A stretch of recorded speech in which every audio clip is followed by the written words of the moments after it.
사랑합니다, 축복합니다 인사하겠습니다. 사랑합니다, 축복합니다. 예, 너무너무 감사하고요. 또 이렇게 우리 어버이들 빨간 꽃을 이렇게 달고 계시니까 또 뭔가 마음이 좀 숙연해지고 또 감사하고 그렇습니다. 하나님이 우리를 돌봐주십니다. 예, 하나님의 그 돌봐주심의 은혜, 또 그 은혜 가운데 우리 서로 사랑하는 아름다운 가정과 그 귀한 관계 가운데 충만하시기를, 또 가득하시기를 간절히 축원합니다. 어버이 주일에는 우리가 특별히 부모님의 은혜를 감사하면서 또 감사에 이어서 부모님을 좀 소중하게 여기는 마음이 가득했으면 좋겠어요. 참 귀한 분들을 보내주셔서 내가 여기까지 살았다. 정말 그 사랑 가운데, 우리 어려운 삶 가운데서도 우리를 이렇게 지켜주셔서 우리가 오늘도 이렇게 살고 있구나. 그리고 이러한 귀한 부모님 보내주신 우리 하나님 또한 얼마나 감사한가. 이 감사의 마음이 우리 가운데 가득해야 될 줄 믿습니다. 그러면요 힘이 나요. 그러면요 어려워도 일어설 수 있고요, 살아갈 이유가 분명히 우리 가운데 세워지는 거죠. 우리는 그렇게 믿음으로, 말씀으로 은혜 가운데 승리하며 삽니다. 자, 오늘 말씀을 보면은 명단이 쭉 나와 있어요. 명단이, 이름이 나와 있어요. 이것은 이름이 불려지는 거죠. 광야 한가운데에 이스라엘 백성들이 쫙 있는데, 이스라엘 백성이 서 있는 데서 모세가 이름을 부릅니다. 이름을 부를 때에 하나씩 이 사람들 앞에 나와 서는 거예요. 이제 이름을 발표하겠습니다. 삭불의 아들 삼모아 네 이렇게 나오고, 호리의 아들 사밧 네 이렇게 나오죠. 여분네 아들 갈렙 네, 눈의 아들 호세아 네 이러면서 나오는 거예요. 이렇게 한 명씩 부르는데 총 12명입니다. 이 12명인 사람들 앞에 다 섰는데, 이 사람들은 누구냐? 대표들이죠. 대표들. 각 지파의 대표예요. 각 지파의 대표라고 하는 것은 각 지파의 수령이라는 얘기고, 각 지파의 수령이라고 하는 것은 인재 중에 인재란 얘기죠. 그죠? 하나님께서 인재들을 뽑아서 가나안 12 정탐꾼으로 삼으신 거예요. 이제 가나안을 정탐해야 되는데, 아브라함 그 조상 쪽부터, 그 수백 년 전부터 꿈꾸어 오던 젖과 꿀이 흐르는 땅으로 알려져 있는 그 꿈의 세상, 그 땅으로 드디어 우리가 들어가는데, 이제 들어가기 직전에 앞서 바로 앞에서 정탐꾼을 보내서 그 땅을 살펴보는 거예요. 뭐가 위험하고, 뭐를 이겨내야 되고, 또 얼마나 아름답고, 뭐 어디 지역을 가야 되는지, 막 이런 걸 정탐하러 보내는 거죠. 그러니까 아주 특별한 사람들을 이제 보내는 거죠. 굉장히 막중한 임무면서 위험한 임무이기도 하고, 또한 복된 임무이기도 해요. 왜냐하면 누구보다도 먼저 가나안 땅에 발을 내디딜 수 있는 기회를 잡은 거거든요. 여러분, 이 기쁨은 이 달나라의 닐 암스트롱이 발을 쫙 밟았다, 이거보다 훨씬 더 기쁜 겁니다. 이건 정말 이 믿음의 실체가 그 삶에서 드러나는 그러한 순간인 거죠. 아주 사람들이 있을 때 모세가 뭐라 그랬겠어요? 여러분, 이 사람들이 이제 우리 가운데 뽑혀서 보내지는데, 여러분 얼마나 귀한 사람들입니까? 우리 이스라엘의 미래요, 이스라엘의 희망입니다. 우리 이 젊은이들에게 힘차게 뜨거운 박수 올려드립시다. 그러면 감사하면서 격려의 박수를 쳤을 거예요. 격려 박수 칠 때 사람들이 뭐라 그랬어요? 이야, 대단하다, 와, 감사하다, 정말 저런 훌륭한 데 뽑혀가지고 나가게 됐으니 얼마나 좋을까, 막 이러고 있는 거죠. 그런데 그들 가운데 또 숨어서 아주 기쁨과 또한 염려를 함께하는 분들이 있었는데, 누구죠? 부모님들이죠. 저들의 부모들은요 생각하는 거예요. 이야, 내 아들 정말 대단하다, 내 아들 정말 멋지다, 늠름하다, 훌륭하다, 아들 하나 정말 내 잘 키웠다, 영특하더니 어렸을 때부터 영특하더니 이렇게 훌륭하게 잘 자랐구나, 고맙다. 그러면서도 동시에 한 구석에는 이제 위험한 일이 어떤 일이 벌어질지 모르는데 참 힘들겠구나, 참 어렵지만 잘 이겨내다오, 뭐 이러면 바람과 함께 그냥 바라보는 거죠. 어떤 엄마들은 눈물을 흘렸을지도 몰라요. 예를 들면 남편이 먼저 돌아가신 그런 엄마들 같은 경우는 여보, 우리 아들이 저렇게 늠름하게 컸어, 우리 아들이 저렇게 멋지게 컸어, 내가 하나님 은혜 가운데 저렇게 아름답게 성장했어, 막 이랬을 거예요. 그리고 나서 그날 저녁에는요, 아마도 잔치가 벌어졌겠죠. 다 마을 잔치, 이스라엘 군중의 잔치들이 여기저기서 벌어지면서 정말 축하하고 막 그랬을 거예요. 사람들마다 그랬겠죠. 어떻게 저렇게 훌륭한 아들을 뒀어요, 어떻게 이렇게 멋진 아들을 줬어요, 어떻게 믿음으로 저렇게 잘 키웠어요, 참 훌륭해요, 이러면서 격려해주고 박수하고 안아주고 뭐 그런 일이 있었을 거예요. 자, 그리고 잔치가 끝난 후에 이제 흩어졌다가 그 다음에 어떤 일이 있었겠어요? 이제 광야로 출발해서 광야로 나아가는 거죠. 가나안 땅을 향하여 나아가는 것입니다. 그런데 가나안 땅 보내면서 사람들이 잘 다녀오세요, 그러면서 막 희망과 또 기대를 한 몸에 안고 가면서 동시에 한쪽에서는 이 엄마들은 보면서 진짜 잘 다녀와, 우리 아들 고생하겠네, 그러나 성공적으로 잘하고 와, 막 이러면서 눈물 지으며 보냈을 거예요. 그런데 떠난 지 40여일 정도 됐을 때에 드디어 그 정탐꾼들이 돌아옵니다. 간절한 마음으로 밤잠 못 자고 그 시간을 보냈을 때에 이제 드디어 돌아오는 그 정탐꾼들을 맞이하면서 얼마나 반가웠을까요? 멀리서 막 돌아오니까 이 엄마들이, 이 아빠들이 막 내 아들 어디 있나 막 달려가서 막 포옹하고 아이고 수고했다 뭐 이렇게 하지 않았겠어요? 그래, 가나안 땅 가보니까 어때? 막 이러면서 이제 많이 질문하고 이야기 들으려고 했을 텐데, 근데 대부분의 아들이, 대부분의 정탐꾼들이 얼굴이 좀 굳어 있어요. 안색이 좋지가 않아요. 그래서 엄마들은 무슨 말이야? 너 왜 그래? 몸이 좀 안 좋니? 뭐 좀 안 좋은 일이 있니? 뭐 물어봤을 거 아니에요. 그때 아들들이 얘기했겠죠.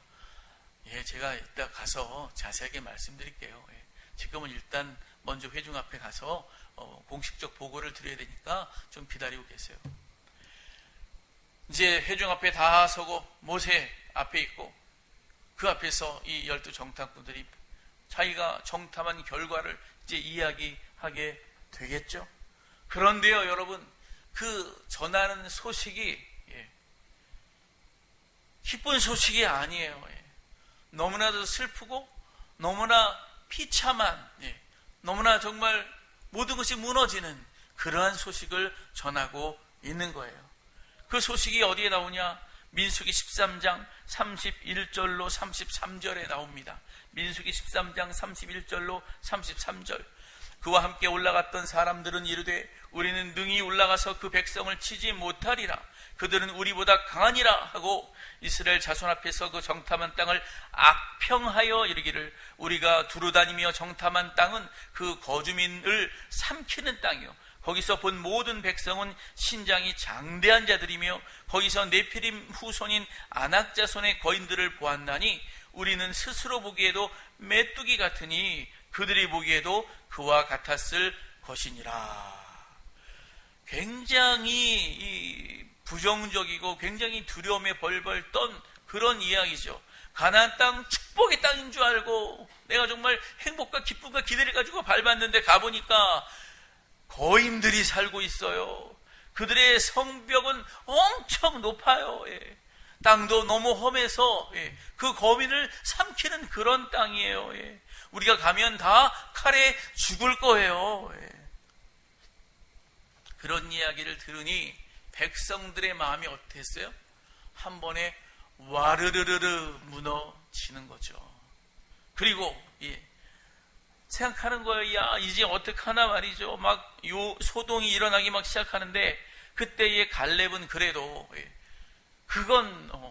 이건 아니지. 너희들 너무 안 좋은 것만 얘기한 거 아니야? 그건 아니야. 그러면서 그들의 백성들의 마음을 안정시키기 위해서 한 말씀 미리 하죠.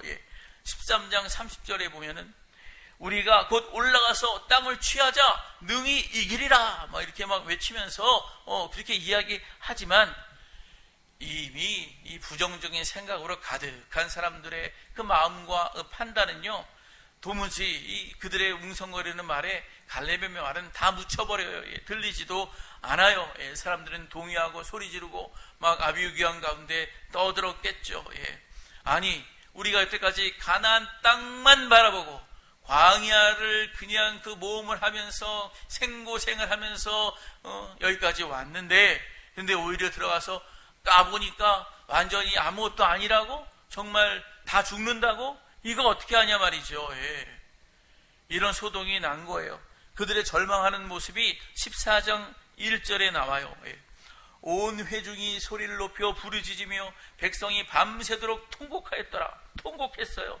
이스라엘 자손이 다 모세와 아론을 원망했어요. 온 회중이 그들에게 이르되 우리가 애굽 땅에서 죽었거나 이 광야에서 죽었으면 좋았을 것을 어찌하여 여호와가, 하나님한테 원망하는 거예요. 어찌하여 여호와가 우리를 그 땅으로 인도하여 칼에 쓰러지게 하려 하는가? 우리 처자가 사로잡히리니 애굽으로 돌아가는 것이 낫지 아니하랴. 이제는 하나님이고 뭐고 지도자들이고 뭐고 기적이고 뭐고 다 소용없어요. 다시 돌아가자. 다시 돌아가자. 여러분, 이 이야기를 들으신 하나님께서 마음이 어떠셨을까요? 여러분, 자기들만 고생했어요. 우리 아버지 하나님 정말 전심을 다해서 사랑으로 저들을 돌보고 저들을 가르치고 깨우치고 하나님 백성 삼기 위해서 이렇게 귀한 훈련 프로그램을 짜면서 이렇게 저들을 이끌었는데, 저들은 깊은 죄악에, 깊은 부정적인 그런 비판과 그런 생각에 사로잡혀서 하나님을 대적하는 이런 모습으로 나타난 거예요. 굉장한 모욕이죠. 하나님 앞에서는요. 분위기가 험악해지고 차라리 애굽으로 돌아가자. 죽느니 다시 돌아가는 게 낫지, 사는 게 낫지 죽는 것보다야, 이러면서 막 화를 내면서 이제 모세고 아론이고 필요 없다. 돌로 쳐 죽이려고 새로운 지도자 뽑아서 이제는 거꾸로 돌아가자. 막 이런 찰나에 막 대드는 그때죠. 여러분, 이 상황 누구라고 막을 수 있을까요? 군중심리가 한번 이렇게 돌아서면요, 막기 되게 어렵니다. 갈렙도 여호수아도 너무 어려웠을 거예요. 이것을 결판 내실 분은 하나님밖에 없죠. 하나님이 개입하세요. 하나님이 나타나세요. 14장 10절이죠. 온 회중이 그들을 돌로 치려 하는데 그때 여호와의 영광이 회막에서 이스라엘 모든 자손에게 나타나시니라. 하나님이 나타나셨어요. 보다 돼가지고 진노하심으로 나타나셨겠죠. 여러분, 믿음으로 저들이 온전히 성장하고 하늘나라 소망 가운데 살기를 바랬는데 저들이 정반대 모양으로 저렇게 살아가니 주님이 진노하지 않을 수 없었던 거죠. 14장 11절에 보면요, 이 백성이 어느 때까지 나를 멸시하겠느냐, 어느 때까지 나를 믿지 하겠느냐 그래요. 어느 때까지 도대체 멸시하고 나를 믿지 아니하겠느냐. 믿어야 되는데 말이죠. 그래서 그 결과가 뭐냐, 두 가지인데요. 이 첫째는 뭐냐면, 가나안 땅에 들어가는 시기가 이제 40년 뒤로 연기가 됐어요. 너희들 40일 동안 돌아다녔으니까 그 하루를 1년으로 쳐가지고 40년 너희들 후에 들어가게 될 것이다. 방황하게 될 것이다. 그 방황하는 동안의 기성세대, 출애굽 1세대는 믿음 없는 1세대, 말만 앞서는 1세대 다 죽을 것이고, 너희들이 염려하는 어린 자녀들, 오히려 광야에서 태어난 그 다음 세대들이 오히려 이스라엘을 구성하여 가나안 땅으로 들어가게 될 것이다. 주님이 아주 단호하게 하나님이 선포를 하시는 거죠. 14장 28절에 그렇게 분명히 말씀합니다. 그들에게 이르기를 여호와의 말씀에 내 삶을 두고 맹세하노라. 너희 말이 내 귀에 들린 대로 내가 너희에게 행하리니 너희 시체가 이 광야에 엎드려질 것이라. 너희 중에서 20세 이상으로서 계수된 자 곧 나를 원망한 자 전부가 여분네 아들 갈렙과 눈의 아들 여호수아 외에는 내가 맹세하여 너희에게 살게 하리라 한 땅에 결코 들어가지 못하리라. 너희가 사로잡히겠다고 말하던 너희의 유아들은 내가 인도하여 드리리니 그들은 너희가 싫어하던 땅을 보려니와 너희의 시체는 이 광야에 엎드려질 것이요 너희의 자녀들은 너희 반역한 죄를 지고 너희의 시체가 광야에서 소멸되기까지 40년을 광야에서 방황하는 자가 되리라. 이게 참 엄청난 하나님의 심판이 이스라엘 전역에 내려지는 거예요. 이 진노로 말미암아 실제로 40년간 방황하다가 다 기성세대는 죽죠. 그리고 새로 태어난 자들이 이 세대가 여호수아 갈렙을 제외한 나머지 이 세대가 가나안 땅으로 들어가게 되는 거죠.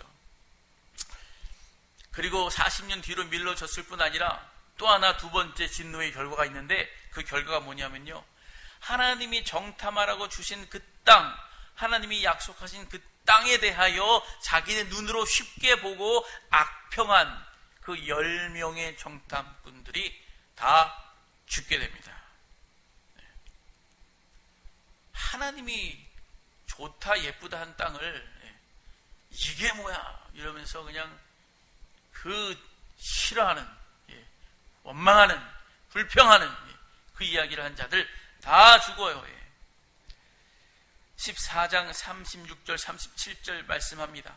모세의 보냄을 받고 땅을 정탐하고 돌아와서 그 땅을 악평하여 온 회중이 모세를 원망하게 한 사람 곧 그 땅에 대하여 악평한 자들은 요 앞에서 재앙으로 죽었고.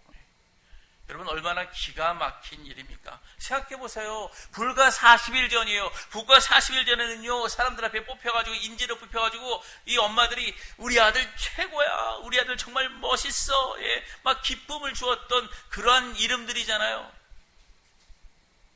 근데 이제는 죽었어요. 사망자의 명단에 그들의 이름이 들어갔어요. 불과 40일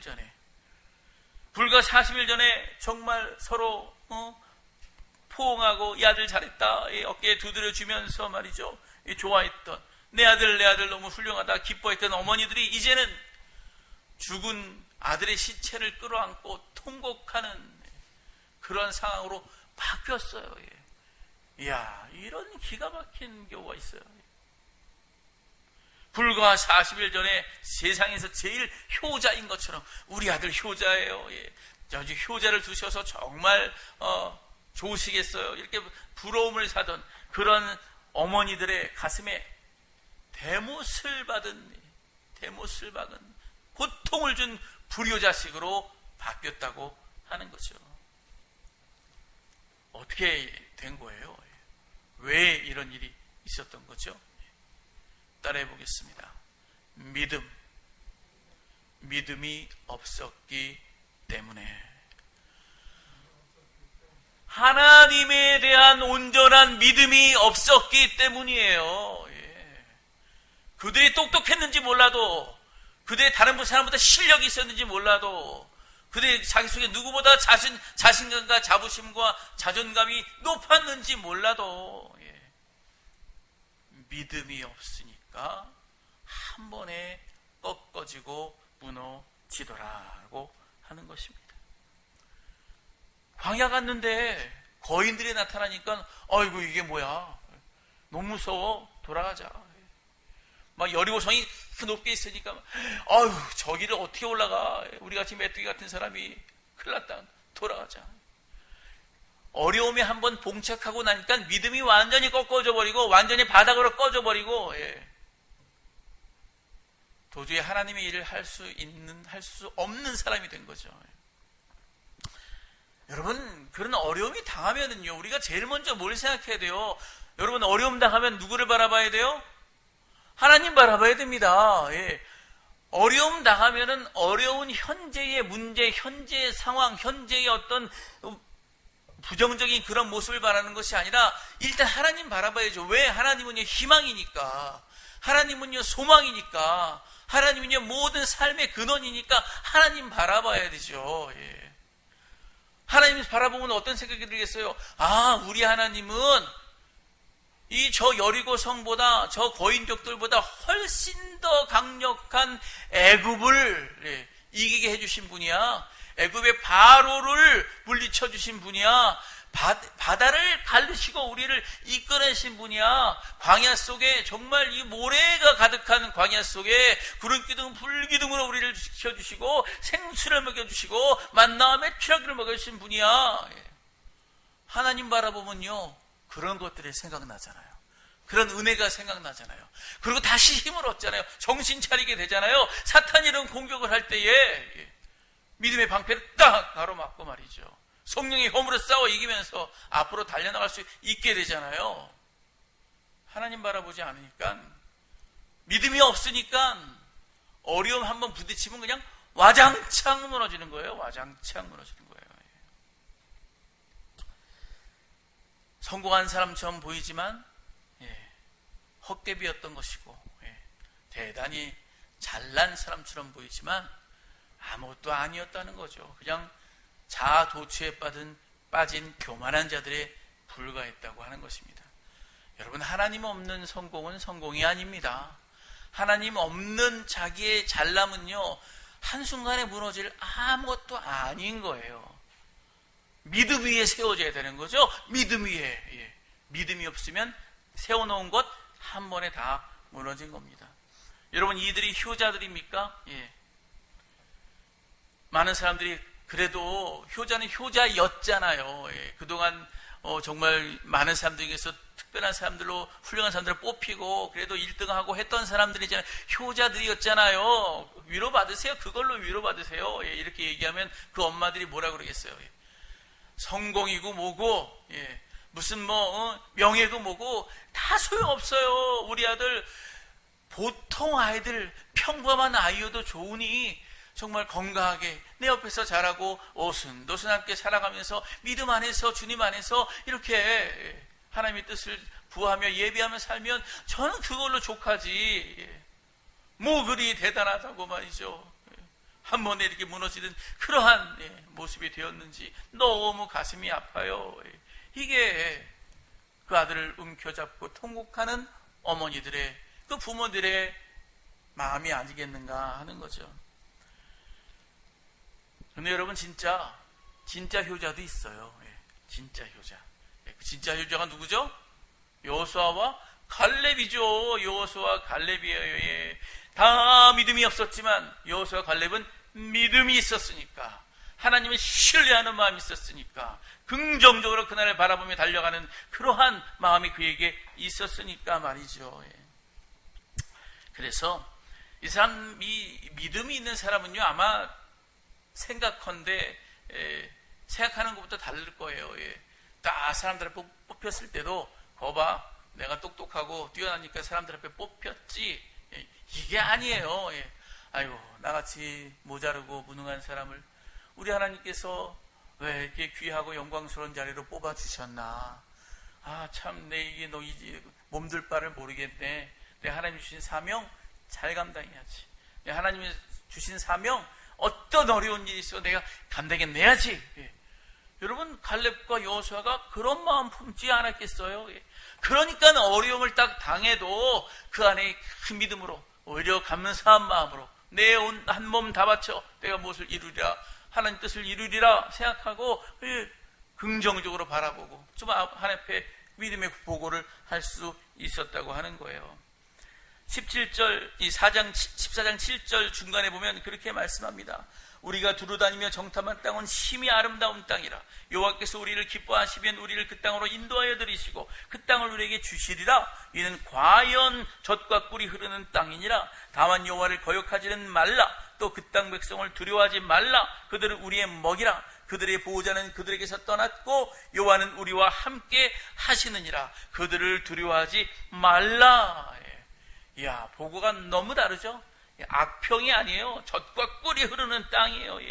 그 10사람들은 뭐라고 그랬겠어요? 바보라고 그랬겠죠. 이 바보야. 그게 무슨 젖과 꿀이 흐르는 땅이야. 너는 눈도 없냐? 막 이렇게 말했을지 모르죠. 그런데 믿음의 사람들은요, 그렇게 안 보여요. 믿음의 사람들은요, 하나님이 명령하셨기에, 하나님이 약속하셨기에, 하나님이 보내셨기에 그 땅은 하나님의 눈으로 보는 것이고 믿음의 눈으로 보는 것이고, 믿음의 눈으로 볼 때 그 땅은 젖과 꿀이 흐르는 땅이요, 소망의 땅이었던 거죠. 이렇게 믿음의 보고를 한 결과 어떻게 됐습니까?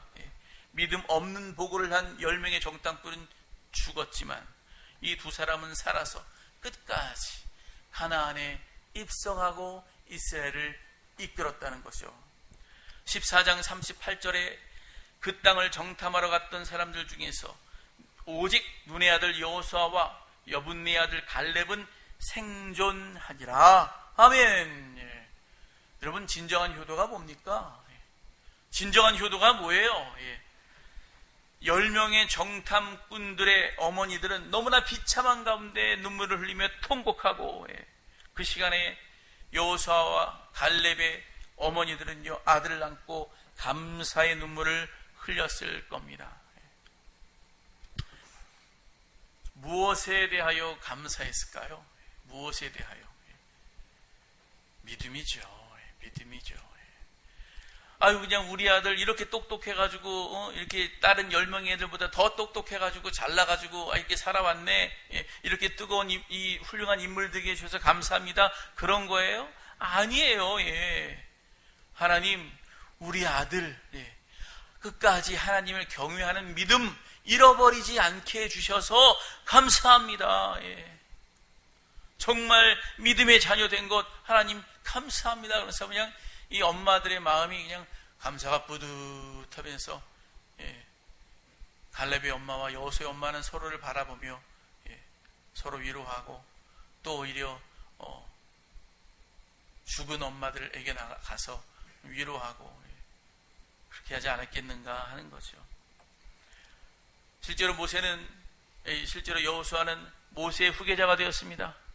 갈렙은 이 여호수아를 도와서 정말 이 전투의 달인이 되어가지고 그 땅을 차지하는 견인차가 돼가지고 너무나 귀한 일들을 끝까지 잘 해낸 것을 우리는 알 수가 있어요. 다 뭐예요? 믿음의 결과라는 거죠. 이러한 믿음, 흔들리지 않는 믿음, 끝까지 버티는 믿음, 소망으로 바라보며 사람을 기쁘게 하는 믿음, 이 믿음이 있어야죠. 사람들이 믿음이 있는 것 같은데 믿음 없는 말을 하는 사람들이 많아요. 믿음이 아주 좋다고 하는데 부정적인 말로 가득한 사람들이 많아요. 믿음은 있다고 하는데 하나님 나라의 소망과 기쁨 가운데 우리가 함께 다 궁금해서 나가고 인내하면서 서로 위로하면서 끝까지 손붙자면서 그렇게 가는 사람이 많지가 않아요. 오늘의 안타까운 일이다, 이렇게 말할 수 있죠. 여러분, 오늘은 어버이 주일입니다. 우리 가운데 이 자녀된 자들보다 어버이가 된 분들이, 어버이로서의 서신 분들이 훨씬 더 많기는 한데, 여러분, 진정한 효도가 뭡니까? 진정한 효도가 어버이날에 예쁜 옷 사다 드리고, 맛있는 음식 풍성하게 사다 드리고 대접하고, 용돈 두둑히 드리면 여러분, 그게 효도입니까? 물론 그것도 효도죠. 그것도 못하는 사람도 많으니까 이거 정말 훌륭한 효도죠. 그러나 그게 근본의 효도는 아니라는 거죠. 그게 효도의 근본 바탕은 아니에요. 진짜 효도는 뭐냐? 따라해 보겠습니다.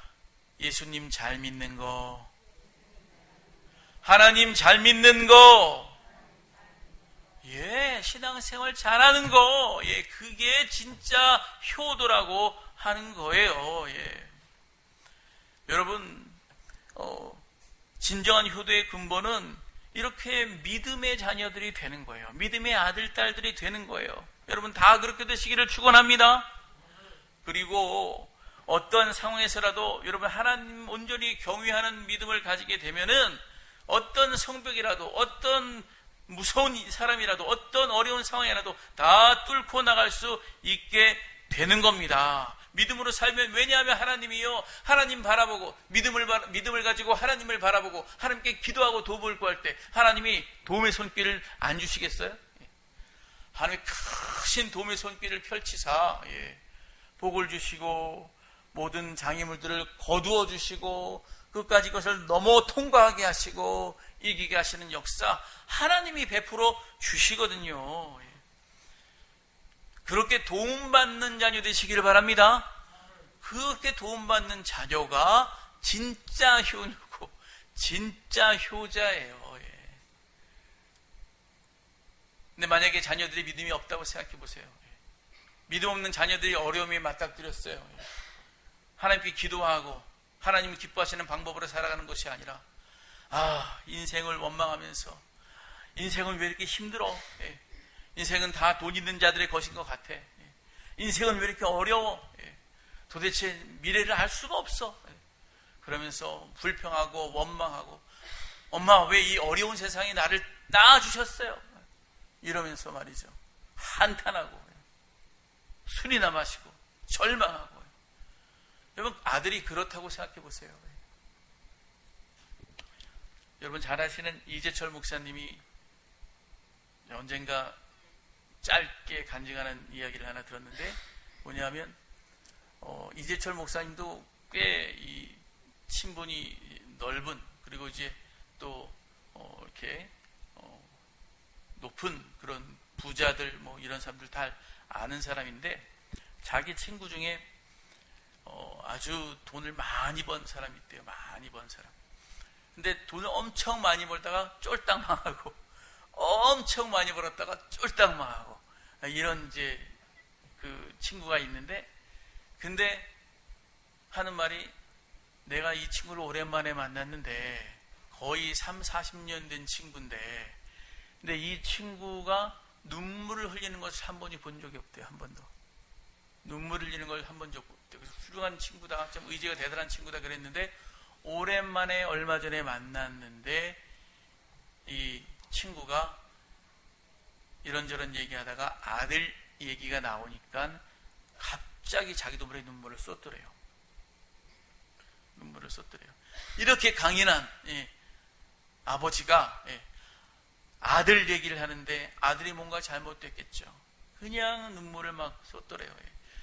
이 아들이 여러분 자녀가 믿음 안에서 어떤 어려움을 만나든지 아버지가 가르쳐 주신 믿음, 아버지가 나에게 물려주신 믿음, 그 신앙 제가 붙들고 어떤 상황이라도 믿음 안에서 내가 다시 일어날 거예요. 아버지 눈물 평생 안 흘렸는데 저도 아버지처럼 믿음 안에서 오뚜기처럼 일어날 거예요. 여러분 이런 아들이 있었다면 그 친구가 눈물을 그렇게 쏟아내겠어요? 우리가 자녀들에게 무엇을 가르쳐야 할 것인가? 우리는 자녀들의 애들 공부 잘해서 좋은 회사 취직해서 월급 많이 받고 안정된 삶 살면서 또 거기다 명예까지 있으면 참 좋겠다 생각하지요. 뭐 우리가 다 바라는 거예요. 저도 마찬가지로 우리 자식들이 그렇게 되기를 바랍니다. 그러나 그 전에 그것보다 더 앞서서 우리가 세워져야 될 것은 뭐냐? 믿음이라고 하는 거예요. 믿음요. 그런 것들이 흔들리지 않도록 영원한 하나님 나라를 바라보며 계속해서 달려갈 수 있도록 하는 그 믿음이 있어야 되고 그 믿음을 심어줘야 되고 계승시켜줘야 된다고 하는 것입니다. 그러면요 어떤 어려움이 있어도 다 이겨나갈 줄 믿습니다. 그런 아들이 그러한 자녀가 진정한 효자다라고 하는 것입니다. 여러분 우리 자녀들을 여호수아와 갈렙처럼 그렇게 성공적인 자녀들로 키워내시기를 축원합니다. 교육 잘하셔야 돼요. 그걸 위해서 우리가 먼저 해야 될 것이 뭐냐면 자녀들에게 좀 믿음을 불어넣어 주기 위해서 우리가 부모가 할 수 있는 게 뭐냐? 여러분 예배에 나오게 하시기를 바랍니다. 예배 훈련 잘 시켜야 돼요. 예배가 사람들이 좀 착각하는 것 중에 하나가 뭐냐면 예배가 하나님 앞에 마음을 드린다. 이제 또 하나님 말씀, 설교 말씀에 내 감동받고 그거 기도하면 된다. 이런 생각을 하는데 물론 맞지요.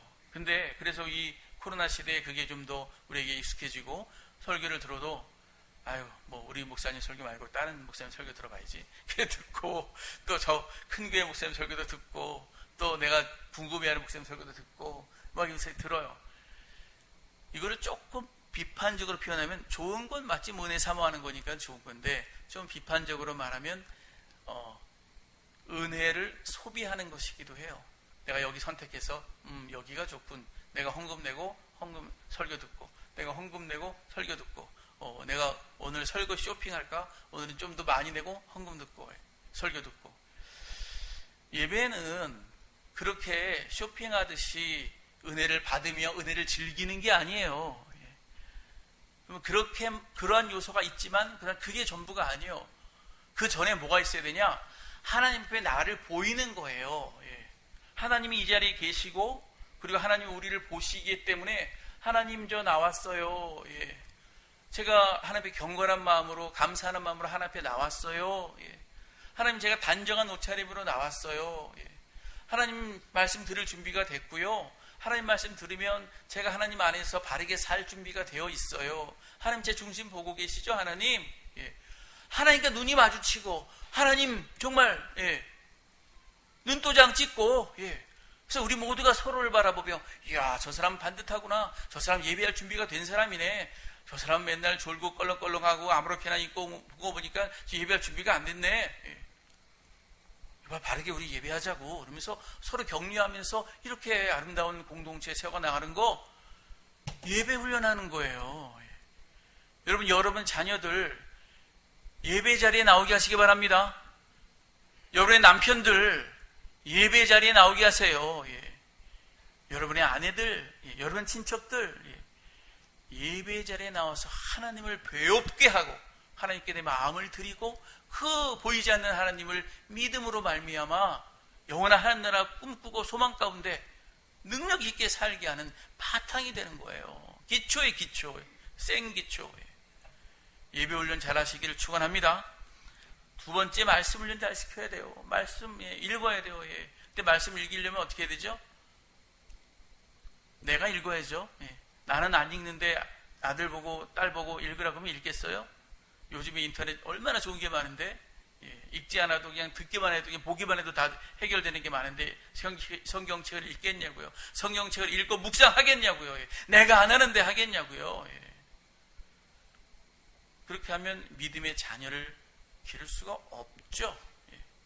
그냥 애들을 그냥 믿음 없어도 돼. 똑똑하고 돈 잘 벌고 그러면 돼. 천만에요. 한 번에 무너집니다. 한 번에 무너져요. 기초가 없으면요 어려움 당하면 한 번에 무너지게 되어 있는 거죠. 여러분 교회 학교에 여러분의 자들 다 보내주시기 바랍니다. 여러분의 손자들 다 교회 학교에 보내주세요. 일찍부터 아이들이 나와서 그냥 찬송하며 재미있는 찬송하며 재미있는 말씀 들으며 여러 가지 그 활동들을 하면서 자기도 모르게 믿음이 쌓이고 부정적인 믿음이 아니라 긍정적이고 행복하고 얼마나 선생님들이 잘해줘요. 그런 믿음이 쌓여야 어떤 어려운 일이 있어도 힘든 일이 있어도 기쁘게 생각하고 긍정적으로 생각하고 감사하게 생각하고 소망 가운데 계속 꾸준하게 뚝심 가지고 믿음의 삶을 살아내죠. 그거 안 하고 믿음의 자녀를 길러낼 수 있는가? 진짜 효자를 길러낼 수 있는가? 여러분 이게 우리가 깊이 생각해야 될 문제다라고 하는 것입니다. 감사하는 사람으로 키우시기를 바랍니다. 11조 할 수 있는 자녀로 키우세요. 감사도 안 하고 11조도 안 하고 맨날 문제만 이렇게 얘기하는 그런 자녀들이 믿음의 자녀가 될 수가 없어요. 우리가 하나님 인생을 살아갈 때에 자기의 부귀와 영달을 위해서 내가 반드시 성공하리라 그것을 이루리라. 여러분 그렇게 사는 것도 중요하지만 그 바탕에 그거보다 더 중요한 것은 뭐예요? 하나님이 내가 살게 하시고 나에게 은혜 주시는 것은 나에게 은사를 주시고 나에게 능력 있게 하는 것은 다 하나님의 아름다운 역사를 이루기 위해서 이 땅에 하나님의 아름다운 하나님의 세계를 구축하기 위해서 나를 사람으로 불러주신 것이야. 내가 수학을 잘하든 내가 계산을 잘하든 내가 음악을 잘하든 내가 문학을 잘하든 하나님 나라의 아름다운 것들을 이루기 위해서 내가 쓰임받았으면 좋겠다. 여러분, 이런 마음을 품을 수 있는 자녀를 길러야 돼요. 그 사람이 믿음의 자녀고 그 사람이 진짜 효자고 그렇게 사는 것이 진짜 효도라고 하는 거죠. 여러분, 효대에 실패하지 말고 진짜 효도하시는 저 여러분 되시고 그리고 여러분의 자녀들 될 수 있기를 간절히 바랍니다. 하나님을 경외하는 거, 그게 정말 믿음의 사람이 되는 거, 여호수아와 갈렙처럼 되는 거, 그때에 우리가 진정한 기쁨을 누리고 진정한 효도를 받고 또 우리가 효도하는 그런 사람이 되는 것입니다. 부디 이 시대에 여러분 자신은 물론이고 여러분 자녀들이 여호수아와 갈렙과 같은 사람이 되시기를 간절히 축원합니다.